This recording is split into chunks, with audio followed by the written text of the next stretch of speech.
Article हम national news हमारा ख़त्म हो चुका है, हम इंटरनेशनल न्यूज़ पे आ रहे हैं। तो स्वीडन हमारा 32nd नेटो मेंबर बना है। पहले मैप पे देख लेते हैं। तो ये हमारा स्वीडन है। स्वीडन हमारा 32nd नेटो मेंबर बना है। 31st नेटो मेंबर कौन सी कंट्री बनी थी हमारी? फिनलैंड।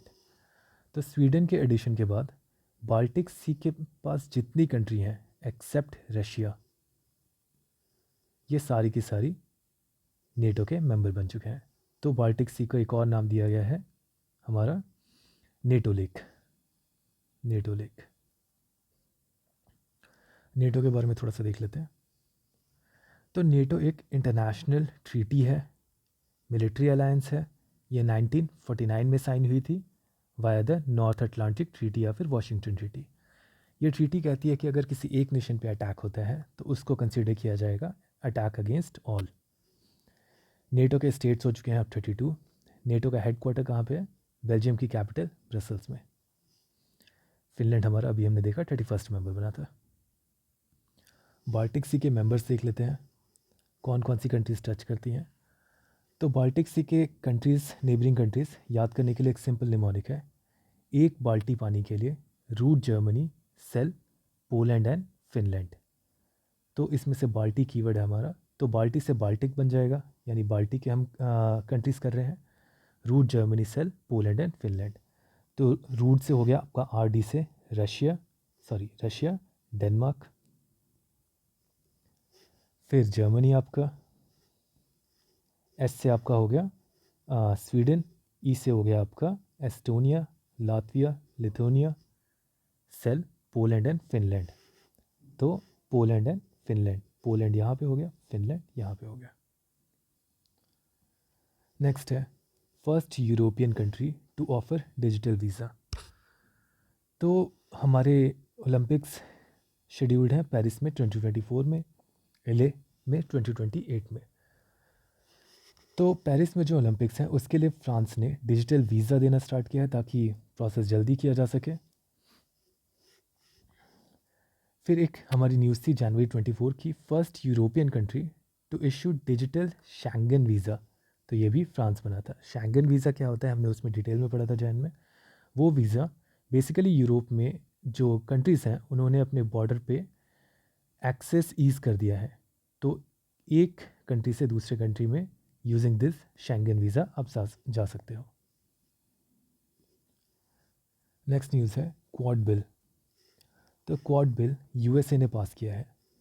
क्वाड बिल को और भी कहा जा रहा है, दूसरा नाम है इसका strengthen US Australia India Japan cooperation bill. ये क्वाड के मेंबर्स हैं, तो इनके बीच में कोऑपरेशन को स्ट्रेंथन करने के लिए क्वाड बिल लाया गया है। तो क्वाड बिल के अंडर एक पार्लियामेंट्री वर्किंग ग्रुप बनेगा। उस ग्रुप का काम होगा कोऑपरेशन सीक करना for pandemic preparedness, economic engagement, technical innovation. Quad के बारे में देख लेते हैं। तो क्वाड में ये 4 कंट्रीज़ आती हैं, यहाँ पे एक क्वाड भी बन रहा है। तो क्वाड का ऑफिशियल नेम है क्वाड्रिलेटरल सिक्योरिटी डायलॉग। ये कोई मिलिट्री अलायंस नहीं है, ये एक सिक्योरिटी डायलॉग है बिटवीन दीज 4 नेशंस, ताकि एक free and secure Indo Pacific region बनाया जा सके। क्वाड लीडर की समिट हुई थी, हमारी लास्ट हुई थी 2023 में, कहाँ पे? हिरोशिमा जापान में। 2024 की समिट होगी इंडिया में। क्वाड एक मिलिट्री एक्सरसाइज कंडक्ट करता है मालाबार। ये कहाँ पे हुआ था?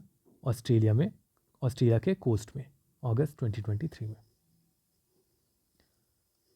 तो क्वाड बिल USA लेके आया है, इसके अंडर एक बॉडी बनेगी कोऑपरेशन के लिए, intra parliamentary working group. Quad एक सिक्योरिटी डायलॉग है। क्वाड लीडर समिट हमारी मई में 2023 में जापान में हुई थी, नेक्स्ट इंडिया में होगी। मिलिट्री एक्सरसाइजिंग की मालाबार होती है जो कि ऑस्ट्रेलिया में हुई थी।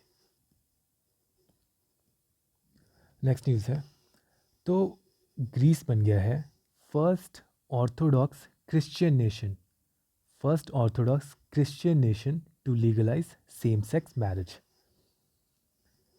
ग्रीस के बारे में देख लेते हैं। तो कैपिटल है इसकी एथेंस, इसके PM है किरियाकोस मित्सोताकिस। ये भी इंडिया में भी आए थे रायसीना डायलॉग्स के लिए, ये चीफ गेस्ट थे वहाँ पे। नेक्स्ट न्यूज़ है हमारी, इंडिया म्यांमार के बॉर्डर को फेंस करने का डिसीजन लिया गया है और BRO इस चीज़ को इम्प्लीमेंट करेगा। तो करेंटली हमारा इंडिया म्यांमार का बॉर्डर जो है वो 1643 किलोमीटर का है। इस बॉर्डर पे अभी FMR फ्री मूवमेंट रजीम चलती है, जिसके अंतर्गत ट्राइबल्स 16 किलोमीटर तक अंदर आ सकते हैं without the requirement of any visa. New system जो है हमारा वो FMR को एंड करेगा एंड इसके बाद वीज़ा चाहिए होगा इंडिया के अंदर आने के लिए। इसका एम है इलीगल माइग्रेशन को ख़त्म करना। तो म्यांमार से हमारे 4 स्टेट बॉर्डर शेयर करते हैं, Arunachal Pradesh, Nagaland, Manipur and Mizoram. Next news है हमारी, PM मोदी अभी UAE के यूनाइटेड अरब एमिरेट्स के विज़िट पे गए थे। वहाँ पे 3 चीज़ें मेजर हुई हैं, वर्ल्ड गवर्नमेंट समिट, बैप्स मंदिर का इनाग्रेशन किया उन्होंने एंड IMEC एग्रीमेंट। एक एक करके देखते हैं। तो वर्ल्ड गवर्नमेंट समिट ये होती क्या है, इसमें world leaders, policy makers and experts एक जगह पे मिलते हैं एंड डिस्कशन होता है to solve the current global issues. तो वर्ल्ड गवर्नमेंट समिट हमारी हुई थी दुबई में, ये इंपॉर्टेंट है। इसकी थीम थी शेपिंग आवर गवर्नमेंट।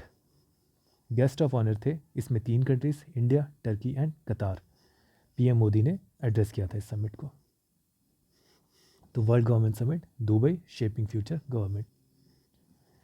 इसी वर्ल्ड गवर्नमेंट समिट के अंडर एक गवर्नमेंट टेक अवार्ड दिया गया, किसके द्वारा, UAE के द्वारा। ये अवार्ड मिला था इंडिया को, किस कैटेगरी में, AI powered government services offer करने की कैटेगरी में। तो AI पावर्ड गवर्नमेंट सर्विसेज क्या है, बेसिकली AI को यूज़ करके गवर्नमेंट सर्विसेज जो ऑफर की जा रही हैं उस कैटेगरी में इंडिया को मिला है। अब किस लिए मिला है, तो एक आई रस्ते इनिशिएटिव है। ये इनिशिएटिव है मिनिस्ट्री ऑफ रोड का।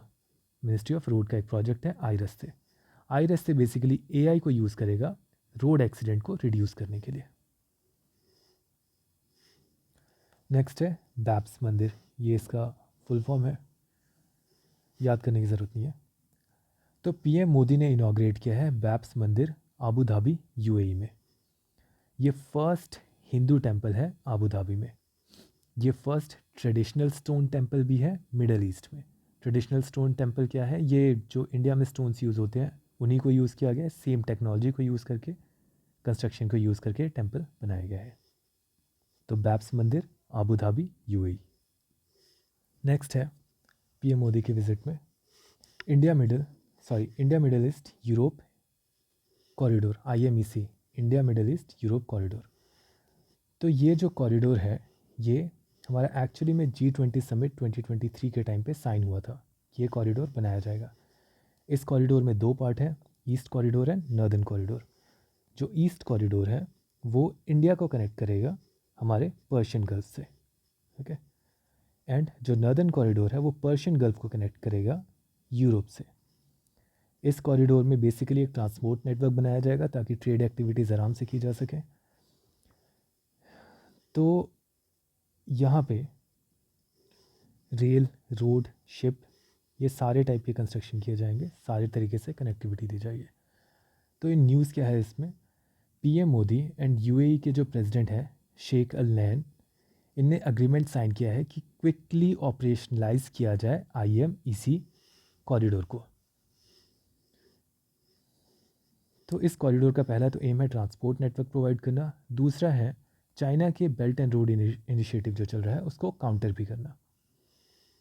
IMEC कॉरिडोर में हमने देख लिए 2 कॉरिडोर्स हैं, ईस्ट एंड नॉर्दर्न। IMEC की सिग्नेटरीज हैं ये कंट्रीज़, बेसिकली ये कंट्रीज़ जिनमें कनेक्ट किया जाएगा। इंपॉर्टेंट नहीं है नाम याद करने का। इंडिया के पोर्ट्स हैं जो कि कनेक्ट किए जाएंगे IMEC के अंडर। तो 2 पोर्ट हैं गुजरात में, मुंड्रा एंड कांडला। एक है हमारा मुंबई में, JNPT, नवी मुंबई में आता है। नेक्स्ट है हमारी news, ISA international solar alliance में 119वीं कंट्री ज्वाइन करने वाली बनी है माल्टा।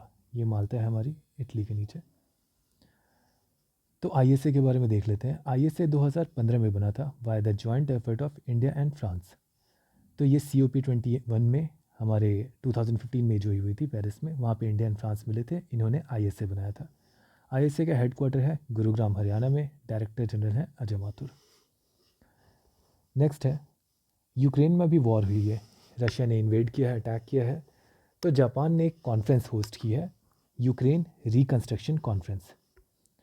तो जापान के PM फूमियो किशिदा ने एक कॉन्फ्रेंस रखी थी और इसमें यूक्रेन के रिकंस्ट्रक्शन के लिए 50 कोऑपरेशन अग्रीमेंट साइन किए गए हैं between Japan and Ukraine. International इतना ही। नेक्स्ट सेक्शन देखते हैं।